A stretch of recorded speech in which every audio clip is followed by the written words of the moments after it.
चलिए तो देखिए लास्ट पार्ट हम लोगों ने फिलिंग वगैरह सीख ली है, हम लोगों ने मैग्नेटिक कैरेक्टर निकालना सीख लिया, हाइब्रिडेशन निकाल लिया। अब हम आगे बढ़ रहे हैं और सीख रहे हैं फैक्टर्स अफेक्टिंग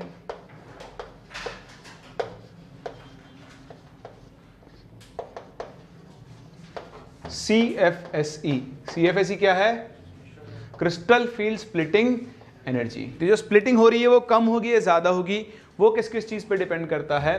तो एक तो आपके पास डिपेंड करता है नेचर ऑफ कॉम्प्लेक्स के ऊपर, कि कॉम्प्लेक्स कौन सा है, स्क्वायर प्लेनर है, ऑक्टाहेड्रल है या फिर टेट्राहेड्रल है। तो मैंने आपको सिखाया था सबसे ज़्यादा किसकी होती है? स्क्वायर प्लेनर, फिर होता है ऑक्टाहेड्रल और सबसे कम कौन होता है? टेट्राहेड्रल। और आप जानते हो डेल्टा टी कितना होता है? 4/9 ऑफ डेल्टा ओ। सही है। फिर देखिए second, nature of central metal atom.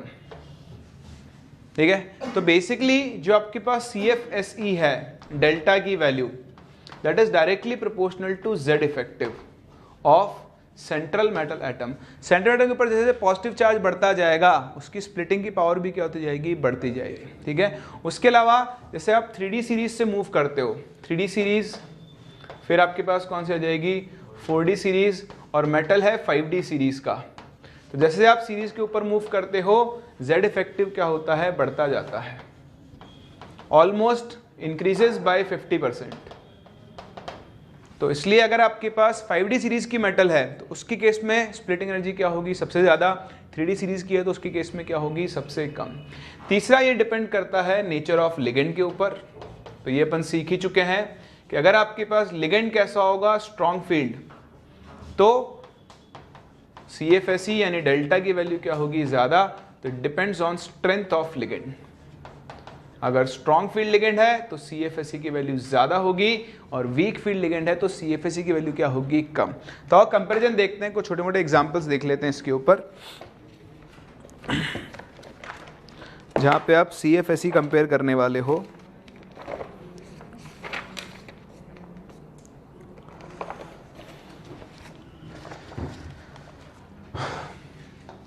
Question है, आपको अरेंज करना है या कंपेयर कर लो, कंपेयर डेल्टा O। तो आपके पास कॉम्प्लेक्स है एक तो COH2O होल 6 2+, और दूसरा कॉम्प्लेक्स है COH2O होल 6 3+। ठीक है, सेकंड, ये फर्स्ट हो गया। सेकंड आपके पास है FeH2O होल 6 3+, फिर है RuH2O होल 6 3+, और फिर है आपके पास OSH2O होल 6 3+। ठीक है, थर्ड है CrCl6 3-, CrNH3 होल 6 3+, और है CrCn होल 6 3-। फोर्थ है आपके पास NiCl4 2-, देन है NiCN4 2-, और एक है NiCN होल 6 4-। चलिए बताएं, ये दिस ग्रेटर देन दिस? नहीं, दिस ग्रेटर देन दिस। आप डेल्टा O कंपेयर कर रहे हो ना, तो अभी देखो सब कुछ सेम है, लेकिन मेटल के ऊपर चार्ज अलग है, एक पे +2 एक पे +3, तो +3 ज़्यादा है ना, तो जहाँ Z इफेक्टिव ज़्यादा होगा वहाँ पर क्या होगी? स्प्लिटिंग भी क्या होगी? ज़्यादा। यहाँ कंपेयर करो, देखो लिगेंड सेम है, चार्ज भी सेम है, मेटल बदल रहा है। Fe 3D सीरीज़ का है, ये 4D सीरीज़ का है, ये 5D सीरीज़ का है, बढ़ेगा। समझ पा रहे हैं? हमेशा कुछ ना कुछ एक चीज़ तो कॉमन होगी तभी तो आप कंपेयर कर पाओगे। यहाँ देखें, सेंट्रल मेटल एटम सेम है, लिगेंड, ये लिगेंड कैसा है? Weak field. ये कैसा है? Strong field. ये कौन सा है? Strong field. पर ज़्यादा स्ट्रॉन्ग कौन है ना? नौसेना कोट, कोबाल्ट के जस्ट, कार्बोनिल के जस्ट बाद CN ही आता है आपका। सही है, ये बताओ। ये है टेट्राहेड्रल, ये कैसा है? Square planar. ये कैसा है? ऑक्टाहेड्रल। तो देखो स्क्वायर प्लेनर की सबसे ज़्यादा होती है फिर कौन आएगा आपके पास NiCN होल 6 4 माइनस, सबसे कम कौन होगा NiCl4 2 माइनस। कर सकते हैं, ठीक है। तो इस तरह से आप क्या कर सकते हो, क्रिस्टल फील्ड स्प्लिटिंग एनर्जी को कंपेयर कर सकते हो। फिर दूसरा जो हम सीखते हैं वो होता है स्टेबिलिटी ऑफ कॉम्प्लेक्स। तो स्टेबिलिटी ऑफ कॉम्प्लेक्स वैसे तो आप CFSE से देख सकते हो, ठीक है। तो जितनी ज़्यादा CFSE होगी जनरली स्टेबिलिटी ऑफ कॉम्प्लेक्स भी क्या होगी, मतलब जिन फैक्टर्स पे CFSE डिपेंड करता है स्टेबिलिटी भी ऑलमोस्ट उन्हीं पे डिपेंड करती है।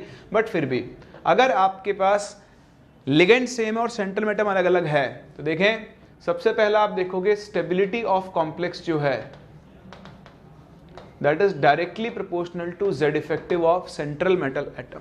जितना ज़्यादा इफेक्टिव न्यूक्लियर चार्ज होगा उतना ज़्यादा लिगेंड्स से क्या होगा, इलेक्ट्रॉन लेने की टेंडेंसी होगी, उतना ही स्ट्रॉन्ग कोऑर्डिनेट बॉन्ड आपके पास फॉर्म होगा।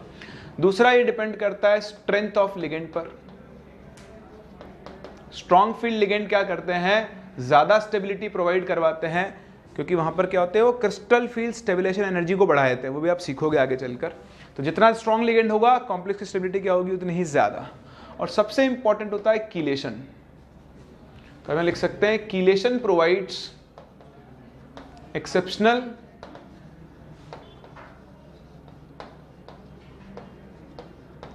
Stability to a complex. तो आओ फिर से यहां पर कुछ हम एग्जाम्पल्स देखते हैं, स्टेबिलिटी कंपेयर करते हैं। लिखें क्वेश्चन, कंपेयर स्टेबिलिटी।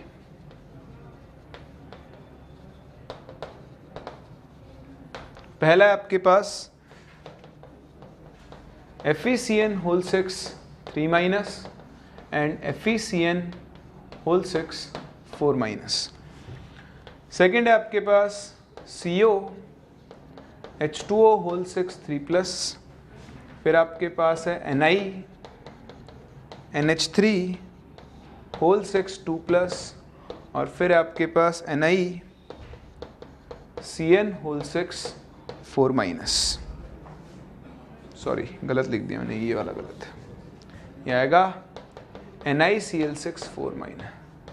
थर्ड है आपके पास RH H2O whole 6 3 plus, iridium H2O whole 6 3 plus, और एक है आपके पास CO H2O whole 6 3 plus. Fourth and last आपके पास है Fe NH3 होल 6, एक है आपके पास FeOX होल थ्राइस, और एक है आपके पास FeEDTA -1। ये है 3 माइनस और ये है 3 प्लस। आपको इन सबको स्टेबिलिटी ऑर्डर के अंदर अरेंज करना है, ठीक है। तो ध्यान से देखें, लिगेंड सेम है, क्या देखोगे चार्ज, तो Fe यहाँ कौन से स्टेट में है +3, यहाँ कौन से स्टेट में है +2। मेटल सेम है, ऑक्सीजन स्टेट सेम है, तो लिगेंड की स्ट्रेंथ देखो सभी ऑक्टाहेड्रल है। तो Cl कैसा होता है वीक फील्ड लिगेंड, ये कैसा है स्ट्रॉन्ग फील्ड लिगेंड, ये कैसा है स्ट्रॉन्ग फील्ड लिगेंड। लेकिन मैंने सिखाया था ये नहीं, इसके लिए तो सही है, ठीक है। अब आप देखो स्ट्रेंथ के ऑर्डर में ज्यादा कौन आता है, होता है CN सेकंड नंबर पर होता है, सबसे स्ट्रॉन्ग यही है, तो ये फिर ये और फिर ये कर सकते हैं। यहाँ बताओ, यहाँ लिगेंड सेम, अलग अलग सीरीज की मेटल है, तो ये कौन सी सीरीज की है 3D सीरीज, ये 5D और ये 4D, तो सबसे ज्यादा स्टेबल कौन होगा ये, फिर आएगा ये और फिर आएगा ये, कर सकते हैं। यहाँ देखें सेंट्रल मेटल एटम सेम है, ऑक्सीजन स्टेट निकालो +3 6 +3 4 माइनस उधर गया +4 +3। अब ये स्ट्रॉन्ग फील्ड है, लेकिन ये OX कीलेशन क्या शो करेगा, कीलेशन। EDTA ये भी क्या शो करेगा, कीलेशन। अब एक OX एक रिंग बनाता है, 3 OX कितनी रिंग बनाएंगे 3।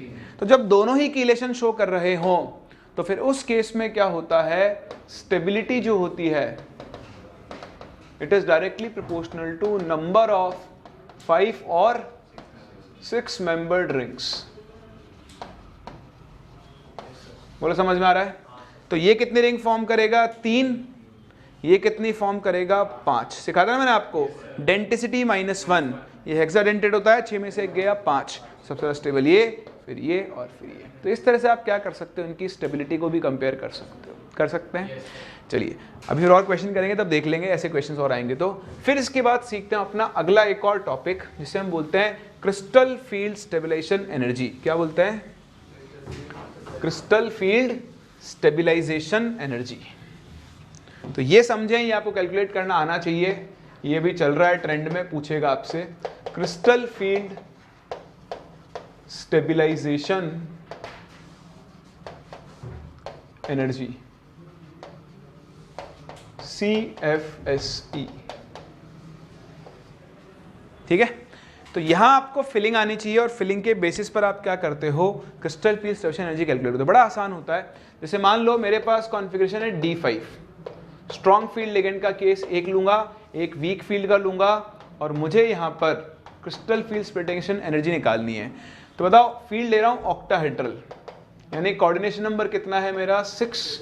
बताओ 6 कोऑर्डिनेशन नंबर में क्या बनती है, T2G नीचे और EG ऊपर। गैप क्या होता है, ये 0.6 डेल्टा नॉट ऊपर होता है और ये 0.4 डेल्टा T नीचे होता है। स्ट्रॉन्ग फील्ड में D5 भरो, सो 1 2 3 4 5, और वीक फील्ड के केस में D5 भरो, क्या पहुंचेगा 1 2 3 4 5। चलिए क्रिस्टल फील्ड स्टेबलाइजेशन एनर्जी निकालते हैं। तो वो आप डेल्टा निकालोगे तो किसकी इक्वल होगा बताओ, यहां कितने इलेक्ट्रॉन है 5 into -0.4 delta O, sorry delta T लिख दिया मैंने, प्लस बताओ ऊपर कितने 0, तो इसकी वैल्यू कितनी आ गई -2 डेल्टा नॉट। बोलो समझ में आ रहा है? यहां निकालो, यहां तो 3 नीचे है, तो 3 into -0.4 delta O plus 2 into 0.6 delta O, कितना आ गया -1.2 delta O plus 1.2 delta O। तो बताओ 0 और -2 डेल्टा नॉट, लोअर एनर्जी कौन सी है, जिसकी एनर्जी कम उसकी स्टेबिलिटी क्या होगी, ज्यादा। तो आप यहां से क्या कर सकते हो, इनकी क्रिस्टल फील्ड स्टेबलाइजेशन एनर्जी को आसानी से कैलकुलेट कर सकते हो। तो समझ में आ रहा है? बताओ D8 की क्या होगी। तो D8 तो अपन ने सीखा है, चाहे स्ट्रॉन्ग फील्ड हो चाहे वीक फील्ड हो, सेम ही रहता है। तो भरो D8 1 2 3 4 5 6 7 8, सही है। चलो निकालो, ये 6 नीचे, तो 6 into -0.4 delta not plus 2 into 0.6 delta not, हो गया -2.4 delta not plus 1.2 delta not, value कितनी आ गई -1.2 डेल्टा नॉट। बताओ कैलकुलेट कर सकते हैं? तो इस तरह से हम crystal field stabilization energy calculate कर सकते हैं। टेट्राहेड्रल फील्ड में क्या हो जाएगा, उल्टा, 2 नीचे और, तो चलो एक बार टेट्राहेड्रल फील्ड में देख लेते हैं। मान लो टेट्राहेड्रल फील्ड में मुझे D6 कैलकुलेट करना है, एक बार स्ट्रॉन्ग फील्ड और एक बार वीक फील्ड। तो टेट्राहेड्रल में क्या होगा, EG आ जाएगा नीचे और T2G चला जाएगा ऊपर। ये तो कौन सा केस होगा, स्ट्रॉन्ग फील्ड। और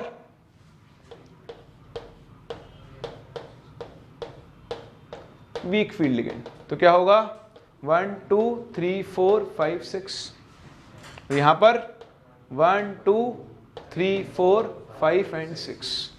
बोलो कर सकते हैं? चलिए कैलकुलेट करें। अब यहां पर क्या होता है, 0.4 डेल्टा T ऊपर और 0.6 डेल्टा T नीचे, याद है ना?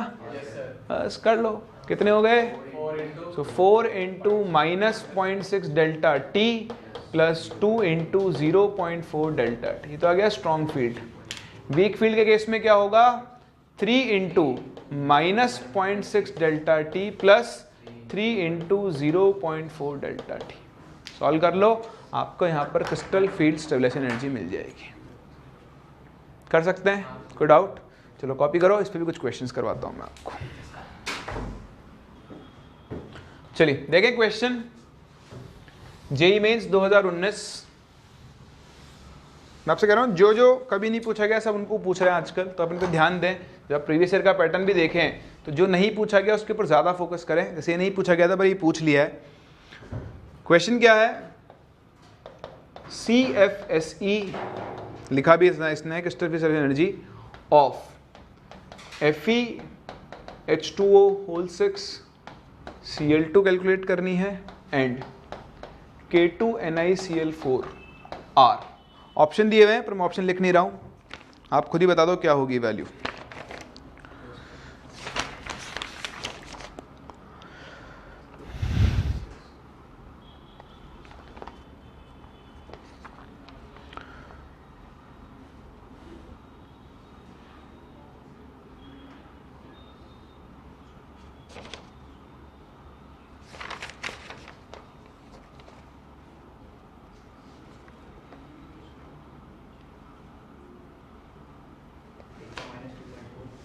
किसका?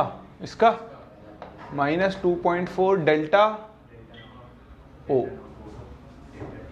क्या आएगा? -0.8 डेल्टा टी।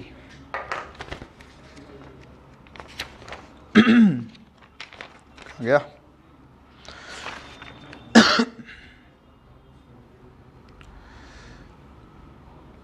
ऑप्शन नहीं है तो बोलो। माइनस वो भी नहीं है ऑप्शन।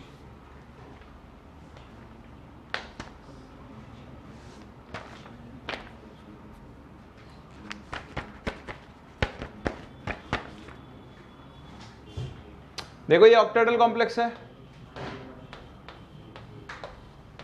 T2G नीचे और EG ऊपर। ये टेट्राहेड्रल है, EG नीचे और T2G ऊपर। दोनों में वीक फील्ड लिगेंड है। Fe +2 है, +2 बन गया 3d6। So 1 2 3 4 5 6। So 4 into -0.4 delta O plus 2 into 0.6 delta O 16 -1.6 delta O plus 1.2 delta O तो आ गया -0.4 डेल्टा ओ। निकेल +2 स्टेट में निकेल 3d8 बचेगा +2 में, 3d8 4s2 होता है। Weak field 1 2 3 4 5 6 7 8। अब ये 0.4 ऊपर जाएगा और सो 0.6 delta T minus into 4 plus 4 into 0.4 delta T तो -2.4 delta T plus 1.6 delta T is -0.8 delta T. Option number A. खत्म क्वेश्चन। क्या गलती करी आप लोगों ने? कर लोगे? ठीक है, तो ध्यान रखें ऐसे क्वेश्चन आपसे दोबारा पूछे जा सकते हैं। अभी आपसे बस जस्ट पूछना शुरू ही किया है इनको, तो इनका भी आप लोग ध्यान रखें।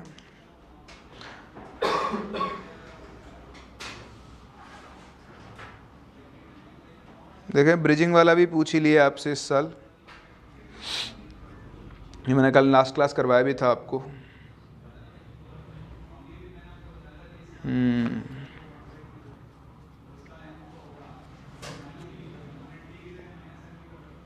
COG क्यों दे रखा है इसने?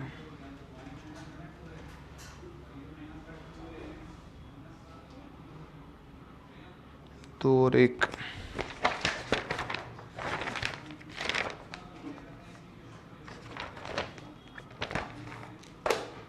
चले आगे।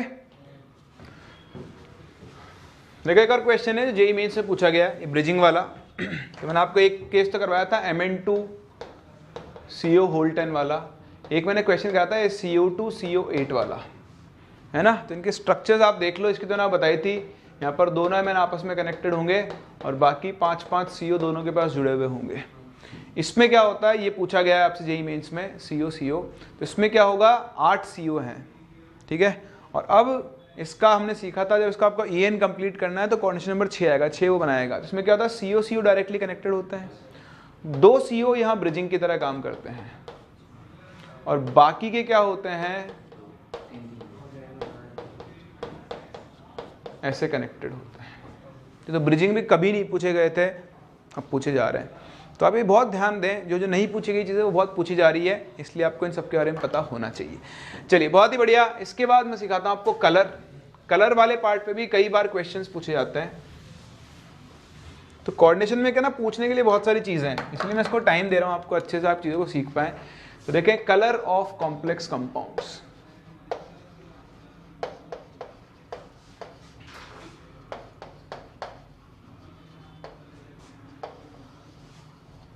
तो देखिए कलर के बहुत सारे कारण होते हैं, इसमें सबसे पहला कारण होता है जिसे हम बोलते हैं डी ट्रांजिशन। क्या बोलते हैं? D transition. जैसे मान लो आपके पास ऑक्टाहेड्रल फील्ड है, तो बहुत ध्यान से समझना, या रटने का कुछ भी नहीं है, आप चीजों को समझेंगे तो आसानी से आप क्वेश्चन के साथ भी डील कर सकते हैं। बताओ ऑक्टाहेड्रल फील्ड में स्प्लिटिंग क्या होती है? T2G क्या होता है? नीचे, और EG कहाँ होता है? ऊपर। बोलो होता है। अब क्या होगा अगर आपके कॉम्प्लेक्स के पास अनपेयर्ड इलेक्ट्रॉन है? बहुत इंपॉर्टेंट, डी ट्रांजिशन के लिए आपके पास अनपेयर्ड इलेक्ट्रॉन होना जरूरी है। अगर अनपेयर्ड इलेक्ट्रॉन नहीं है, मान लो ऐसा केस है, ठीक है, या खाली है ऊपर। अब पहले मैं आपको डी ट्रांजिशन समझा दूं। तो मान लो मेरे पास अनपेयर्ड इलेक्ट्रॉन है 1, 2 और 3 ऐसे। अब क्या करेंगे, ये इलेक्ट्रॉन किसी बाहर वाले सोर्स से कुछ एनर्जी एब्जॉर्ब करते हैं। So energy absorbed bye electrons. बताओ एनर्जी एब्जॉर्ब करेगा, इसका मतलब क्या एब्जॉर्ब कर रहा होगा? वेवलेंथ एब्जॉर्ब करेगा। एनर्जी क्या लाइट एनर्जी होगी या हीट होगी, कुछ भी होगी, तो से एक सर्टन वेवलेंथ की एनर्जी को क्या कर लेगा? वो एब्जॉर्ब कर लेगा। उस एनर्जी को एब्जॉर्ब करके इलेक्ट्रॉन क्या होता है? एक्साइट होकर हायर स्टेट में जाता है। ठीक, so by absorbing this energy the electron get excited to higher energy level। अब ये हायर एनर्जी लेवल पे बहुत देर तक रुकता नहीं है।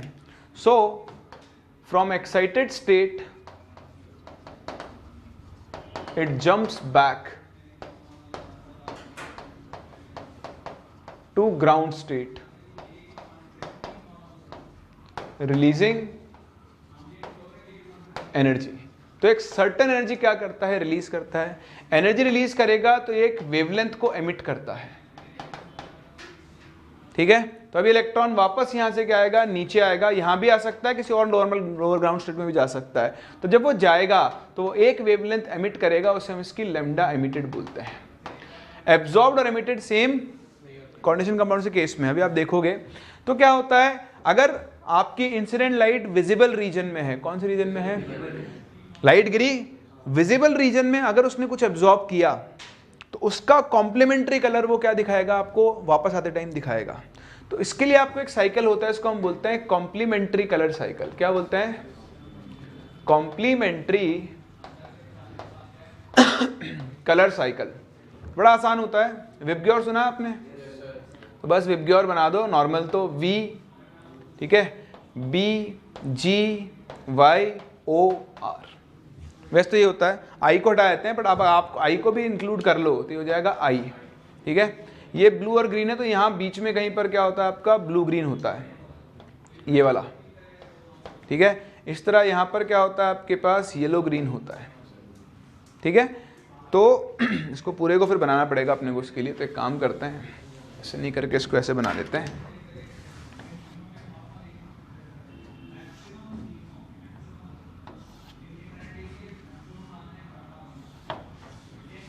ठीक है, तो ये हो गया V, ये हो गया I, ये हो गया B, ये हो गया G। तो यहाँ कहीं बीच में अपना क्या आ गया? Blue green. ठीक है, और यहाँ ये आ गया येलो, यहाँ कहीं पर क्या आ गया? Yellow green. O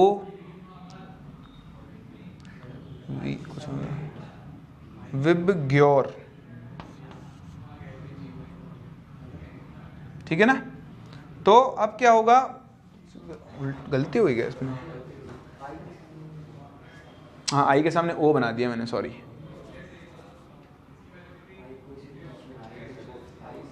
हाँ, आई ऐसे ही रहेगा।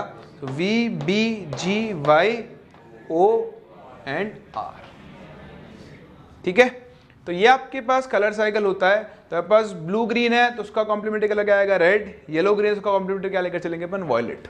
ठीक है, बाकी ब्लू है तो उसका कॉम्प्लीमेंट्री कलर ऑरेंज, रेड है तो उसका कॉम्प्लीमेंट्री कलर क्या होगा, ग्रीन। तो ये कॉम्प्लीमेंट्री कलर्स होते हैं। तो अब अगर इस कॉम्प्लेक्स, इस इलेक्ट्रॉन ने जाते टाइम अगर ब्लू कलर को एब्जॉर्ब किया है तो आते टाइम उसका कॉम्प्लीमेंट्री कलर एमिट करेगा। ब्लू का कॉम्प्लीमेंट्री कौन होता है, ऑरेंज, सॉरी हाँ ब्लू का ऑरेंज। जाते टाइम रेड किया है तो उसका कॉम्प्लीमेंट्री कलर क्या करेगा, ये ग्रीन शो करेगा। क्या मेरी बात समझ पा रहे हैं, ठीक है। तो लैम्डा एमिटेड जो होता है वो कौन सा होता है, उसका कॉम्प्लीमेंट्री कलर होता है। तो इस चीज को हम बोलते हैं डी ट्रांजिशन, क्योंकि दो डी ऑर्बिटल्स के बीच में, ये भी 3D है, ये भी 3D है, डी ऑर्बिटल्स के बीच में इलेक्ट्रॉन्स का क्या हुआ है, ट्रांजिशन। अब ट्रांजिशन सिर्फ अनपेयर्ड इलेक्ट्रॉन का होता है। मान लो अगर यहाँ पर इलेक्ट्रॉन्स पेयर्ड होते तो आप इसको ऊपर भेजते तो इस इलेक्ट्रॉन का आप स्पिन चेंज करके यूं लिखते हैं। तो स्पिन चेंज होना यहाँ पर पॉसिबल नहीं है, स्पिन चेंज नहीं कर सकते हम, इसलिए ट्रांजिशन अनपेयर्ड इलेक्ट्रॉन्स का ही होता है, पेयर्ड इलेक्ट्रॉन्स का ट्रांजिशन नहीं होता है। सो अगर आपके कॉम्प्लेक्स के पास अनपेयर्ड इलेक्ट्रॉन है तो वो आपका कलर हो सकता है। एक चीज समझ में आती है। दूसरा, अब आप ध्यान से देखें, जो आपको कंपेयर करना होता है, ये हमने सीखा है कि जो आपकी क्रिस्टल फील्ड स्प्लिटिंग एनर्जी होती है, it is directly proportional to क्या होती है, स्ट्रेंथ ऑफ लिगेंड। वो तो होता है। तो स्ट्रेंथ ऑफ लिगेंड जितनी ज्यादा होगी, क्रिस्टल फील्ड एनर्जी उतनी ज्यादा होगी। जितना गैप होगा इलेक्ट्रॉन को जाने के लिए, उतनी ज्यादा क्या चाहिए होगी, एनर्जी। उतनी ही ज्यादा क्या होनी चाहिए, एनर्जी एब्जॉर्ब्ड। सही है। बताओ एनर्जी और वेवलेंथ में कैसा रिलेशन होता है, equal to hc by lambda. तो जितनी ज्यादा एनर्जी, वेवलेंथ एब्जॉर्ब्ड क्या होनी चाहिए, उतनी ही कम। बोला आप लोगों को बात समझ में आ रही है। इस तरह से अब ये लैम्डा एब्जॉर्ब्ड है तो इसकी जो कॉम्प्लीमेंट्री, जैसे रेड है तो रेड की वेवलेंथ सबसे ज्यादा होती है, तो उसकी कॉम्प्लीमेंट्री की वेवलेंथ क्या हो जाएगी, कम हो जाएगी। समझ पा रहे हो इस चीज को, वो अपन देख लेंगे। बताओ यहां तक समझ में आता है ना। तो आपसे यहां पर एब्जॉर्ब्ड वेवलेंथ को कंपेयर करवा सकता है, वो आपको कॉम्प्लेक्स को देखकर बताना होगा। कोई डाउट यहां तक। चलो, तो सबसे पहले तो इसको यूज करना सीखते हैं, फिर दूसरा फैक्टर देखेंगे जिसकी वजह से कॉम्प्लेक्सेस के अंदर क्या हो सकते हैं, कलर्स हो सकते हैं। तो एक बार आप इसे कॉपी करो, फिर इस पर हम क्वेश्चंस करते हैं।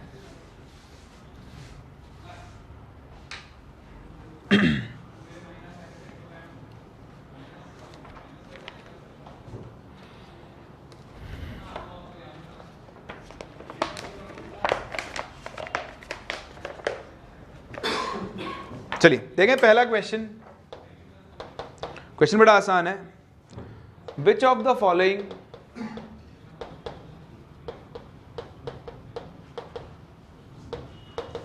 Will absorb minimum wavelength. इनमें से सबसे कम वेवलेंथ कौन एब्जॉर्ब करेगा।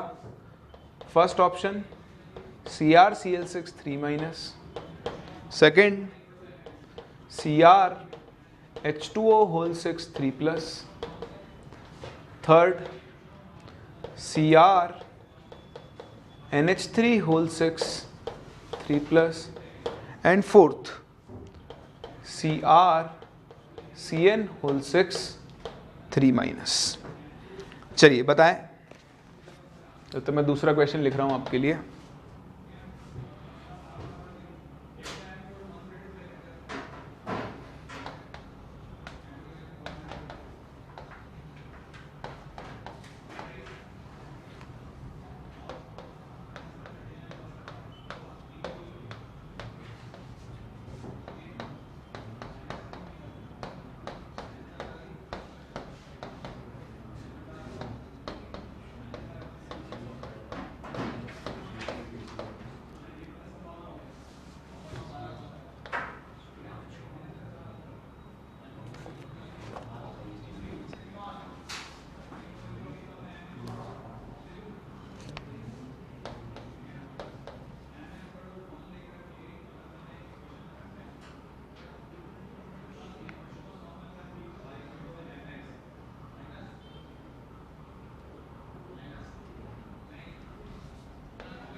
ठीक है। आप क्या ऑप्शन बनेंगे, ऑप्शन क्या बनेंगे इनके कलर्स के, रेड ग्रीन ब्लू। तो मैं आपको सिर्फ वो बता रहा हूँ कि आपको कलर्स मैच करने। तो ध्यान से देखिए दोनों क्वेश्चन। पहले का आ गया आंसर, आपको चाहिए minimum absorb wavelength. Absorb wavelength minimum होगी तो एनर्जी क्या होगी, ज़्यादा। तो आपको देखना है कहाँ पर क्रिस्टल फील्ड स्प्लिटिंग एनर्जी सबसे ज़्यादा होगी। तो देखो मेटल सेम है, चार्ज सेम है, चार्ज भी सेम है, तो किस पर डिपेंड करेगा, लिगेंड। सबसे स्ट्रॉन्ग फील्ड लिगेंड कौन है, ये रहा। क्वेश्चन खत्म। समझ पा रहे हैं? ये देखें, इसको आप डायरेक्ट नहीं कर सकते, बहुत ध्यान से देखना कैसे करते हैं ऐसे क्वेश्चन को। ऐसा क्वेश्चन मेंस में कभी नहीं पूछा गया, पूछ सकता है इस बार, एडवांस में पूछा गया बहुत पहले, तो ध्यान रखना। इसने आपको 3 कलर दिए, ऑरेंज ब्लू येलो। जो नॉर्मल जनता है वो जाती है साइकिल के पास, बोलती है orange blue yellow, orange blue और येलो। तो ब्लू की वेवलेंथ सबसे कम होती है, तो ब्लू की एनर्जी क्या होगी, सबसे ज़्यादा। तो बताओ सबसे स्ट्रॉन्ग कौन है, ये रहा। तो वो बोल देते हैं कि ये हो गया ब्लू। सबसे वीक कौन है, बी आर। ये हो गया ऑरेंज और ये हो गया येलो। आंसर है गलत, ऐसा ऑप्शन देगा आपको। ये इनके ऑब्जर्व्ड कलर हैं। कौन से कलर हैं, ऑब्जर्व्ड कलर जो आते हैं वो आते हैं एमिटेड लाइट से। तो आप ऑब्जर्व कलर को अरेंज कर लो इंक्रीजिंग डिक्रीजिंग किसी भी ऑर्डर में। तो सबसे कम वेवलेंथ किसकी होती है, ब्लू की। फिर वेवलेंथ किसकी आती है, येलो। और सबसे ज़्यादा वेवलेंथ किसकी होती है, रेड। फिर आप इनके निकालोगे कॉम्प्लीमेंट्री कलर्स, या फिर ऐसा देख सकते हो ये किसके कॉम्प्लीमेंट्री हैं। बताओ ब्लू का कॉम्प्लीमेंट्री कौन है, ऑरेंज। येलो का वायलेट और रेड का ग्रीन। तो ये वो वेवलेंथ है जो एब्जॉर्ब हुई होगी और ये वो वेवलेंथ है जो, समझ रहे हो ना। आप जो कलर देख रहे हो तो एमिटेड वेवलेंथ का है, और जो स्ट्रेंथ के ऊपर डिपेंड कर रहा है वो तो एब्जॉर्ब वेवलेंथ का था। तो मैंने पहले एब्जॉर्ब वेवलेंथ निकाल ली, सही है। अब बताओ इनमें सबसे छोटी कौन, वायलेट। लेमडा वायलेट सबसे कम, फिर लेमडा ग्रीन, फिर लेमडा ऑरेंज। बोलो समझ में आ रहा है। अगर लेमडा वायलेट सबसे कम है तो एनर्जी ऑफ वायलेट क्या होगी, सबसे ज्यादा। फिर एनर्जी ऑफ ग्रीन और फिर एनर्जी ऑफ ऑरेंज। बोलो सही है। बताओ सबसे ज्यादा एनर्जी किस में चाहिए होगी, mCn6 माइनस। तो इसका मतलब ये mCn6 3 माइनस की बात कर रहा है, और इसका इमिटेड कौन सा कलर था, ब्लू। यानी इसका कलर है ब्लू। सही है। बताओ इसका कलर येलो। अगला कौन आएगा, H2O, क्योंकि Br से H2 ज्यादा स्ट्रॉन्ग होता है। Br तो इतना बुरा था, सबसे पहले आता है, सबसे वीक में आता है Br। तो ये अगला है, इसका कलर क्या हो जाएगा, येलो। और जो बचा ऑरेंज, इसका कलर हो जाएगा red. Red red red, orange blue yellow इतना। अच्छा मैंने रेड ले लिया, अरे यार ऑरेंज लिख लो उसको ना। ब्लू येलो ऑरेंज थे ना, हाँ ये ऑरेंज है, तो ये ऑरेंज आ गया। समझ गए, कर सकते हैं ना। तो ये बहुत इंपॉर्टेंट है, ध्यान रखना। जो ऑब्जर्व्ड कलर है उस पर मत जाना, पहले उसका कॉम्प्लीमेंट्री निकालना, फिर उसमें देखना जिसकी वेवलेंथ कम है उसकी एनर्जी क्या होगी, ज्यादा। तो वहां जहां पर सबसे ज्यादा क्रिस्टल फील्ड स्प्लिटिंग एनर्जी होगी वहीं पे वो इस तरह से कलर शो करेगा। चलिए एक क्वेश्चन करते हैं, जेईई मेंस 2019 ऑनलाइन का। ये तो हटा दूं ना,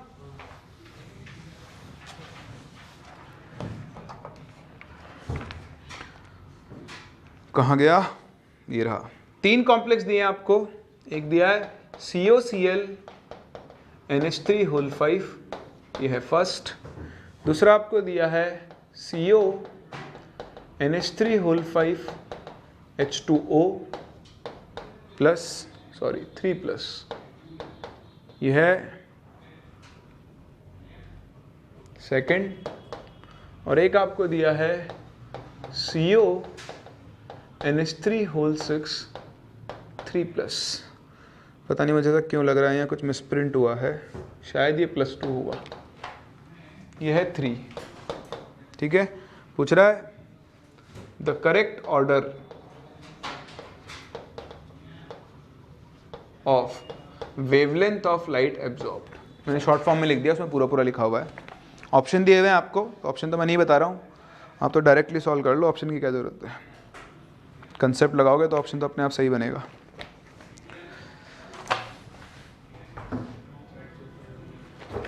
क्या आंसर? First, second, third. कैसे भाई? लैम्डा एब्जॉर्ब निकालना है, तो लैम्डा एब्जॉर्ब्ड उसका सबसे ज़्यादा होगा जिसके लिए एनर्जी क्या होगी? सबसे कम। और एनर्जी जिसकी कम होगी इसका वीक फील्ड लिगेंड होगा। तो NH3 NH3 +3 सब सेम है? नहीं है, सेम नहीं है। इसका मतलब ये ऐसा ही होगा फिर। तो यहाँ कोबाल्ट +1 में आ रहा है, और वैसे भी क्लोराइड वाटर से ज़्यादा वीक फील्ड लिगेंड है, तो सबसे ज़्यादा वीक फील्ड लिगेंड यही है। इसकी एनर्जी सबसे कम होगी तो इसकी वेवलेंथ क्या होगी? सबसे ज़्यादा। तो फर्स्ट, सेकंड, थर्ड। आंसर भी आपको ये दिया हुआ है, फर्स्ट, सेकंड एंड थर्ड। कर सकते हैं? चलिए, तो ये होता है एक तरीका कंपाउंड्स के, कॉम्प्लेक्स कंपाउंड्स के कलर शो करने का। तो फिर उल्टा करते हैं। लैम्डा एब्जॉर्ब निकाला आपने, तो जो एमिटेड होगा वो उसका कॉम्प्लीमेंट्री होगा, उसका वेवलेंथ ज़्यादा, उसका कॉम्प्लीमेंट्री क्या होगा? Generally come. बट अब ना उसमें चक्कर होता है, उसमें कलर देना पड़ेगा, उसके बिना बात नहीं कर सकता, है ना। उसमें उसको कलर ही देना पड़ेगा, उसके बिना नहीं बता पाएंगे अपन, उल्टा नहीं कर सकते, है ना। चलिए, सेकंड इसके पास तरीका होता है charge transfer.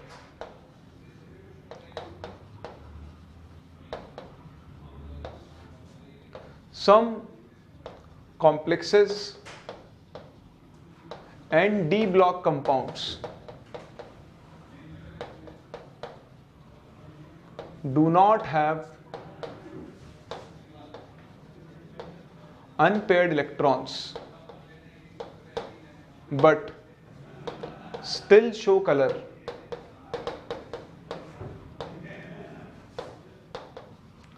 due to charge transfer spectra.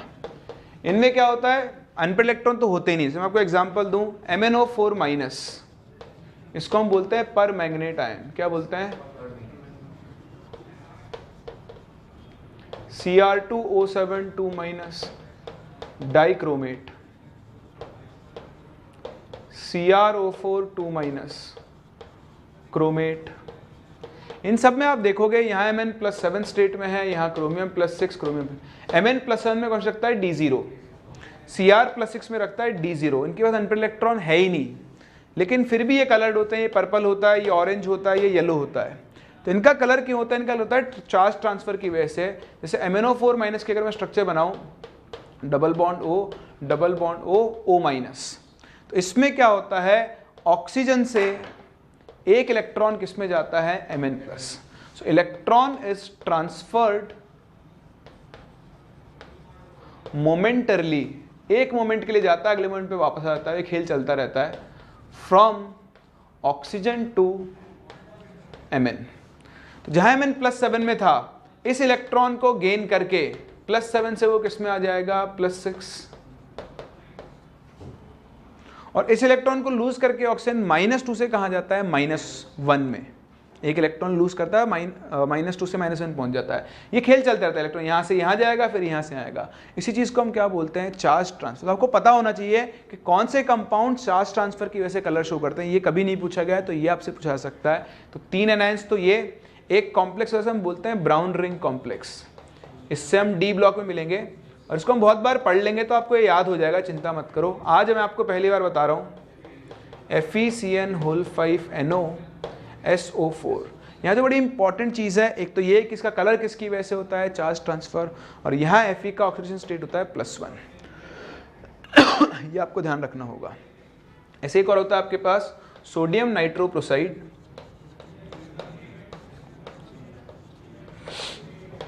वो होता है Na4FeCN5NOS। इसका भी जो कलर होता है वो चार्ज ट्रांसफर की वजह से ही होता है, ठीक है। तो ये आपके पास कुछ कंपाउंड्स हैं जो चार्ज ट्रांसफर की वजह से क्या करते हैं? कलर शो करते हैं। तो ये अपना एक और पार्ट कंप्लीट होता है। बेसिकली अपनी क्रिस्टल फील्ड थ्योरी कंप्लीट हो गई है। इसके जितने भी एप्लीकेशन थे बहुत अच्छे से मैंने आपको करवा दिए हैं। अब हम मूव करेंगे अपने अगले पार्ट पर, जहाँ पर हम बात करेंगे अबाउट आइसोमेरिज्म, ठीक है। तो आप इसे कॉपी करो, फिर स्टार्ट करते हैं विद आइसोमेरिज्म। चलिए भाई, स्टार्ट करते हैं with next part that is isomerism. अच्छा आप लोग याद रखना, मुझे आपको सिनर्जिक बॉन्डिंग पढ़ानी लास्ट में पढ़ाऊंगा, है ना, वो भी काम का है, वो एडवांस में बहुत पूछा जाता था, मेंस में पूछ सकता है।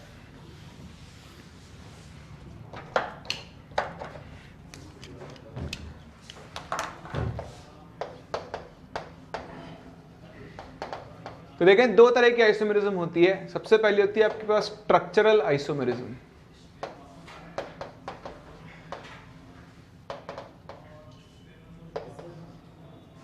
तो स्ट्रक्चरल आइसोमेरिज्म में क्या होगा, मॉलिक्यूलर फॉर्मूला सेम होगा, लेकिन जो लिगेंड्स का अरेंजमेंट है या जो प्रॉपर्टीज है वो क्या होगी, अलग अलग होगी। इसमें जो सबसे पहली आती है उसको हम बोलते हैं आयनाइजेशन आइसोमेरिज्म। क्या बोलते हैं,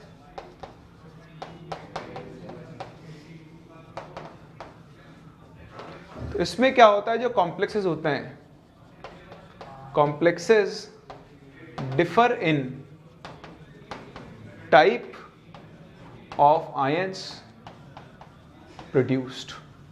जिस तरह के आयंस प्रोड्यूस कर रहे हैं उसमें वो दोनों कॉम्प्लेक्स क्या करते हैं, डिफर करते हैं, कि दोनों का फॉर्मूला क्या होता है, सेम।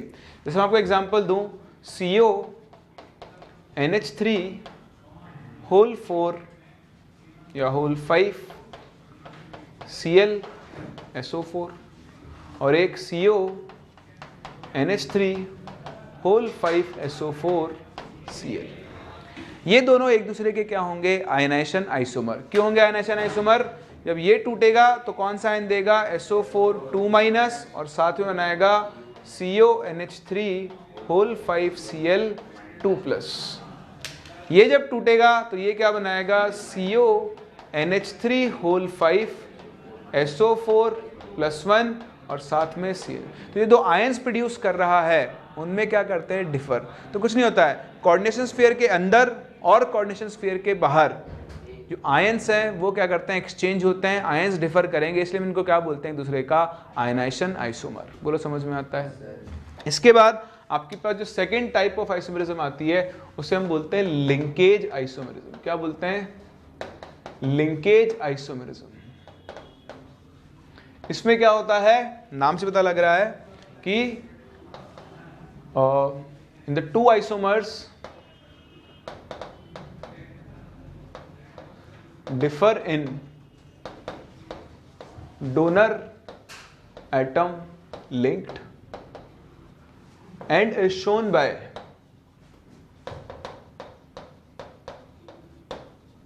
complexes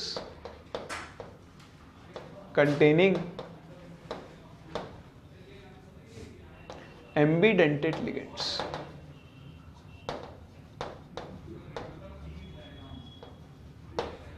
तो वो कॉम्प्लेक्स इनमें एम्बिडेंटेड लिगेंड प्रेजेंट होते हैं, सिर्फ वही आइसोमेरिज्म को शो कर पाते हैं।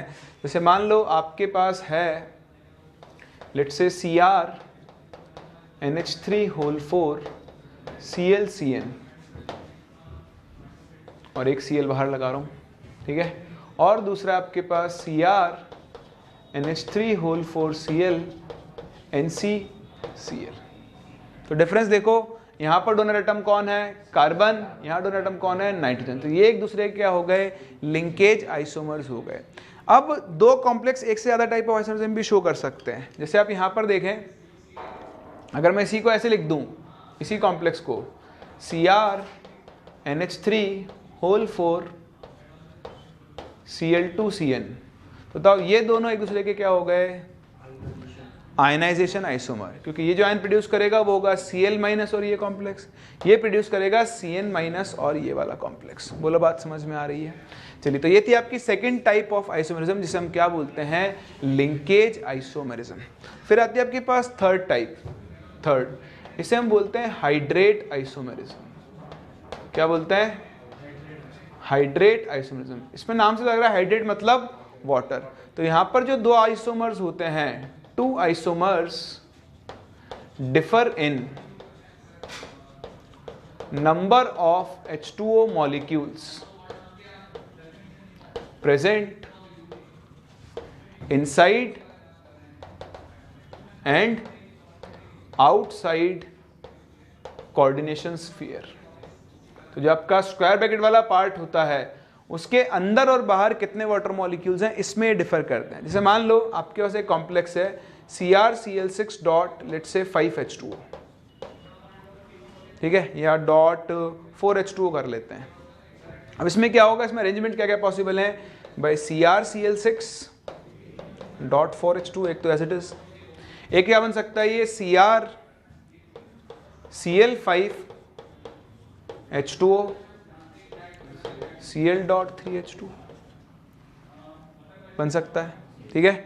उसके अलावा क्या हो, एक और Cl को बाहर निकाल लो, CrCl4H2O whole twice Cl2 dot 3H2, ठीक है। तो ये आपके पास हाइड्रेट आइसोमर्स का एग्जांपल है जहां पर अंदर और बाहर क्या होता है, वाटर ऑफ क्रिस्टलाइजेशन का भी फर्क होता है। समझ पा रहे हैं आप इस चीज को? चलिए कॉपी करें इन तीनों को, फिर और बात करते हैं। चलिए देखें, जो थर्ड के बाद फोर्थ टाइप है, एक और देख लो, ये भी काम में आती है। इसको हम बोलते हैं कोऑर्डिनेशन आइसोमेरिज्म। इसके बाद एक और होती है पॉलीमराइजेशन, पर वो अपने काम नहीं आएगी, ठीक है, बता तो दूंगा मैं आपको कैसे होती है। कोऑर्डिनेशन में क्या होता है, कैटायन भी कॉम्प्लेक्स होगा और एनायन भी कॉम्प्लेक्स होगा। जैसे आपके पास ये है CONO2 होल्स, CONH3 ले लो, होल 6, और यहाँ आ गया पास CrNO2 होल 6। तो देखो कोबाल्ट कोऑर्डिनेशन नंबर 6 है, तो ये पक्का ही कोबाल्ट यहाँ +3 में होगा, तो ये न्यूट्रल है तो +3 इस पे, स्केल +3 इस पे 3 माइनस आएगा। अब यहाँ पर क्या होगा, दोनों के बीच में लिगेंड्स का एक्सचेंज हो जाएगा। जैसे CONH3 5 रह जाए, एक NO2 यहाँ आ जाए, तो अब इस पे चार्ज हो जाएगा +2, और इधर NH3 चला जाए तो CrNO2 होल 5 NH3, और +2 इस पे आ जाएगा -2। ऑक्सीडेशन नंबर चेंज नहीं होना चाहिए, अगर वो हो गया तो फिर आइसोमर्स नहीं कहलाएंगे। ऐसा भी हो सकता है CONH3 होल 4 और यहाँ पर 2 NO2 आ जाए। अब 2 NO2 आते ही क्या होगा, -4, ठीक है, -4 इधर जाएगा, आपको स्टेट कोबाल्ट का भी क्या आना चाहिए, +3, तो इस पे चला जाएगा -1, यानी अब लिगेंड्स एक्सचेंज हो चुके होंगे ना, कैटायन एनायन बन चुका है, एनायन क्या बन चुका होगा, कैटायन। CrNO2 होल 4, यहाँ पर आ जाएगा NH3 होल ट्वाइस, सही है, -4, कुछ लोचा हो गया क्या, -2 ही तो आ रहा है, सॉरी मैंने इसको डबल कर दिया, NO2 माइनस होता है ना, -2 तो +1 यहाँ और -1 यहाँ, ठीक है। जब 3 आ जाएंगे तो दोनों न्यूट्रल हो जाएंगे, तो इधर 4 और इधर 2 हो जाएंगे, तब आपके पास चार्ज क्या हो जाएगा, एक्सचेंज हो जाएगा। समझ पा रहे हैं? तो इस तरह से आप इनको क्या बोलते हैं, एक दूसरे के कोऑर्डिनेशन आइसोमर्स, ठीक है। आओ एक छोटे मोटे क्वेश्चन कर लेते हैं जो आपसे प्रीवियस ईयर्स के अंदर पूछे जा चुके हैं, ताकि आप देख पाओ कि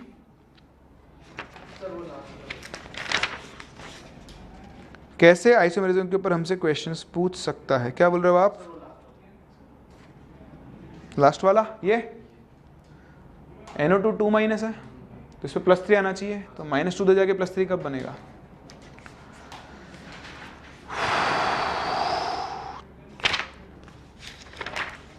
उसमें ज़्यादा तो कोई क्वेश्चन है नहीं, एक दो देख लेते हैं, फिर ज़्यादा आपको ज्योमेट्रिकल वगैरह पे मिलेंगे।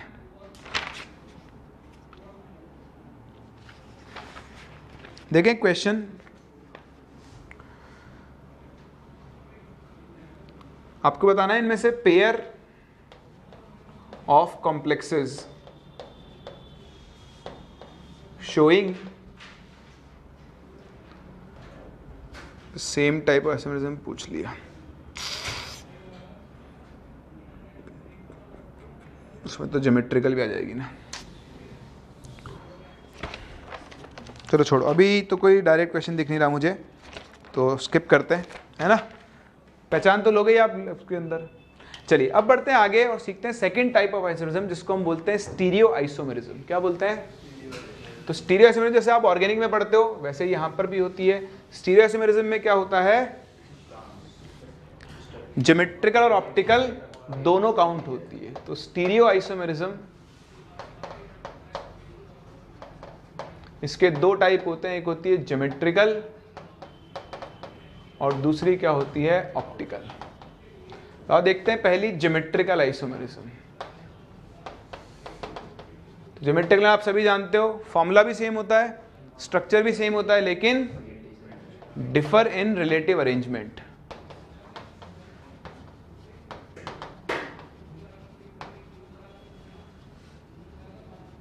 चलो तो पहले देखते हैं कॉम्प्लेक्स का कोऑर्डिनेशन नंबर कितना होता है, 4। बताओ कोऑर्डिनेशन नंबर 4 में दो तरह के कॉम्प्लेक्स बनते हैं, एक बनते हैं और दूसरे स्क्वायर प्लेनर, ठीक है। टेट्राहेड्रल, टेट्राहेड्रल कभी भी जीआई शो नहीं करते हैं, as all positions are identical. तो टेट्राहेड्रल केस में क्या होता है, सारी पोजीशन सेम होती है, सारे बॉन्ड एंगल सेम होते हैं, इसलिए वो किसी भी तरह के आइसोमेरिज्म शो नहीं। स्क्वायर प्लेनर आपके पास सिस ट्रांस शो कर सकता है, या फिर ये ज्योमेट्रिकल आइसोमेरिज्म शो करता है, ठीक है। तो इसमें आप देखो कॉम्प्लेक्स होते हैं, तो अगर कोऑर्डिनेशन नंबर 4 में देखें तो हमारे पास सिर्फ स्क्वायर प्लेनर कॉम्प्लेक्स बनेंगे और वही ज्योमेट्रिकल आइसोमेरिज्म शो करेगा। तो इसमें अलग अलग टाइप हो सकते हैं, जैसे MA3B। तो MA3B में कोई GI नहीं बनेगा, क्योंकि GI शो करने के लिए एटलीस्ट क्या होने चाहिए, हाँ, 2 ग्रुप्स शुड बी डिफरेंट, ठीक है। तो देखें MA3B तो नहीं है, लेकिन MA2B2, तो MA2B2 क्या होता है, A मतलब एक अलग मोनोडेंटेड लिगेंड, B2 एक अलग, जैसे मान लो ये हो गया आपके पास CONH3 whole twice CN whole twice plus, ठीक है, या 0 मान लो, +2 मान लो, ऐसे अपन आर्बिट्रेरी एग्जांपल ले रहे हैं। तो इसमें क्या होगा M, अब या तो दोनों A सेम साइड हो सकते हैं, तो ये तो क्या बन जाएगा सिस, और या फिर दोनों A क्या हो सकते हैं, अपोजिट साइड, तो ये क्या बन जाएगा, ट्रांस। अगर आपके पास कुछ ऐसा आ जाए MA2BC टाइप, बताओ ये सिस ट्रांस शो करेगा क्या? कुछ याद नहीं करना, आप बनाओ, देखो और जाने दो, इससे ज़्यादा और कुछ नहीं करना है आपको, कोई केस याद नहीं रखना, 1-2 याद रखने पड़ेंगे, मैं बता दूंगा कौन से याद रखना है, बाकी आप देखो M। अब बताओ A और A, B और C, तो हम A के रिस्पेक्ट में इसको क्या बोल सकते हैं, सिस। A दोनों अपोजिट हो जाए तो B और C ये क्या बन गया, ट्रांस। अब चाहे C और B को इधर कर लो, वो आइडेंटिकल रहेंगे, उनमें कोई फर्क नहीं होने वाला है। अच्छा, और कोई केस क्या हो जाए, MABCD चारों अलग हो जाए, ठीक है ना, 3 अलग का तो है नहीं कुछ वो। तो अब MABCD में क्या होगा, M। अब आप क्या कर लो, एक को फिक्स कर लो, तो ये B, ये C और ये D। अब इनको सिस ट्रांस तो नहीं बोलेंगे, लेकिन अरेंजमेंट तो हो सकते हैं। अभी A के अपोजिट कौन आ रहा है, और पॉसिबल क्या हो सकता है, A के अपोजिट कौन आ जाए, B, एक बार A के अपोजिट कौन आ जाए, D। तो बस कितने आइसोमर हो सकते हैं, 3। बाकी और कोई भी अरेंजमेंट बना लो, वो इनके आइडेंटिकल होगा। तो MABCD टाइप के टोटल कितने आइसोमर्स हो सकते हैं, 3 ज्योमेट्रिकल आइसोमर्स हो सकते हैं। बोलो समझ में आ रहा है। फिर आपके पास बनता है MAA टाइप, AA ट्वाइस। यहाँ पर AA क्या होता है, एक सिमेट्रिकल बाइडेंटेड लिगेंड, जैसे इथाइलिन डायमाइन हो गया। तो बताओ M इथाइलिन डायमाइन में क्या होगा, NH2 CH2 CH2 NH2, दोनों बॉन्ड इससे बन रहे होंगे। इधर भी क्या होगा, NH2 CH2 CH2 NH2। बताओ क्या ये सेम ही तो है, इस NH2 को उल्टा करूं तो भी कोई फर्क नहीं पड़ेगा, लेकिन इसी में बनता है आपके पास MAB होल ट्वाइस। अब AB क्या होगा आपके पास, अनसिमेट्रिकल बाइडेंटेड लिगेंड होगा। जैसे कोई एग्जांपल बताओ, जैसे हो गया GLY ग्लाइसिनेट, तो ग्लाइसिनेट में क्या होगा, M इधर होता है NH2 CH2 C double bond O O minus, फिर से इधर NH2 CH2 C double bond O O minus. अब देखो सेम टाइप के ग्रुप सेम साइड है, तो इसको हम लोग क्या बोल देंगे, सिस। अब अगर डोनर एटम अपोजिट हो जाए, यानी M NH2 CH2 C double bond O minus, NH2 CH2 C double bond O minus. तो बताओ, देखो दोनों एटम अपोजिट, दोनों एटम अपोजिट, ये आपके पास कौन सा फॉर्म बन जाएगा? ट्रांस। तो कुछ याद नहीं रखना है, फॉर्मूला देखना है, बनाना है। अलग अलग अरेंजमेंट पॉसिबल है तो GI शो करेंगे, नहीं है तो GI शो नहीं करेंगे। कोई डाउट? कॉपी करें, फिर बढ़ते हैं कोऑर्डिनेशन नंबर 6 पर। चलिए फिर देखें ऑक्टाहेड्रल कॉम्प्लेक्सेस।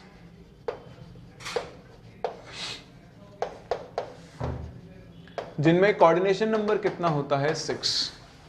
तो इसमें क्या होता है ऑक्टाहेड्रल कॉम्प्लेक्स के अंदर? आप देखो, ये एक ऑक्टाहेड्रल कॉम्प्लेक्स है M,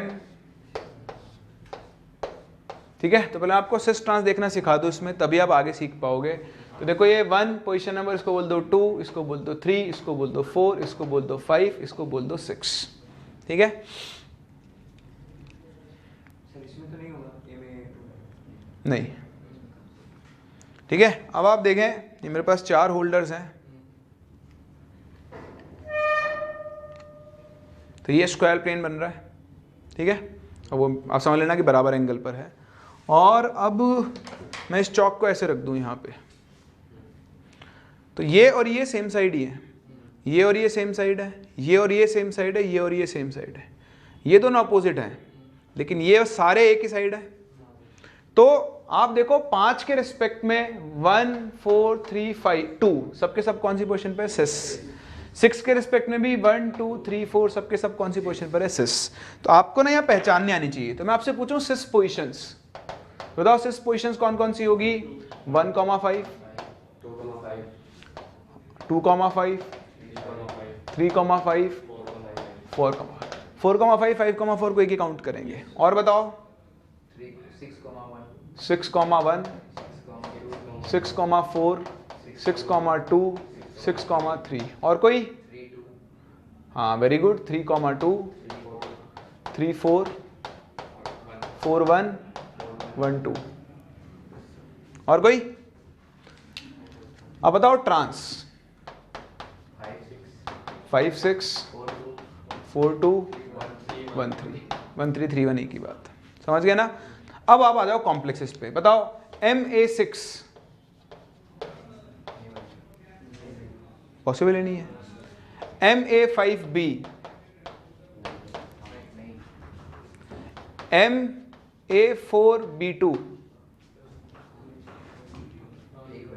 अब ये कर सकता है, क्यों? 2 ग्रुप अलग हो गए, तो वही फिर से मिनिमम 2 ग्रुप होने चाहिए। बनाओ अरेंजमेंट पॉसिबिलिटी। तो भाई ये M, A, B ऊपर B नीचे, ये तो क्या बन गया? ट्रांस। सिस बनाओ, तो सिस बना दो। M 2B को सिस पे बिठा दो, बाकी आंख बंद करके A भर दो। बताओ शो करेगा? तो ये आपको देखना आना चाहिए, शो करेगा या फिर नहीं करेगा। सही है। अच्छा बताओ MA4BC,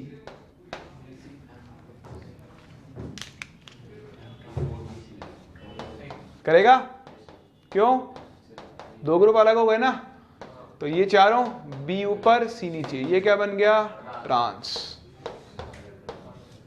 M, अब B और C को एक साथ बिठा दो, तो ये क्या बन गया?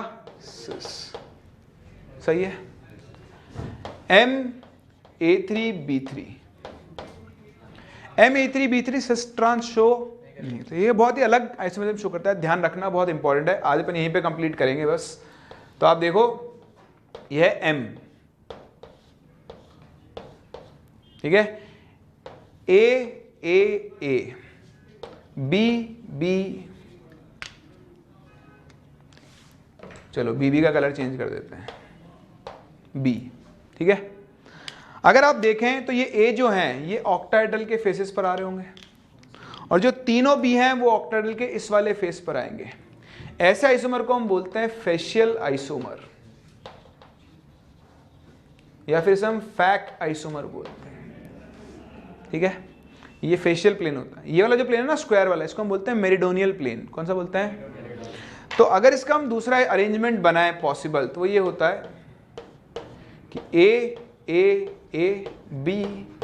B और B।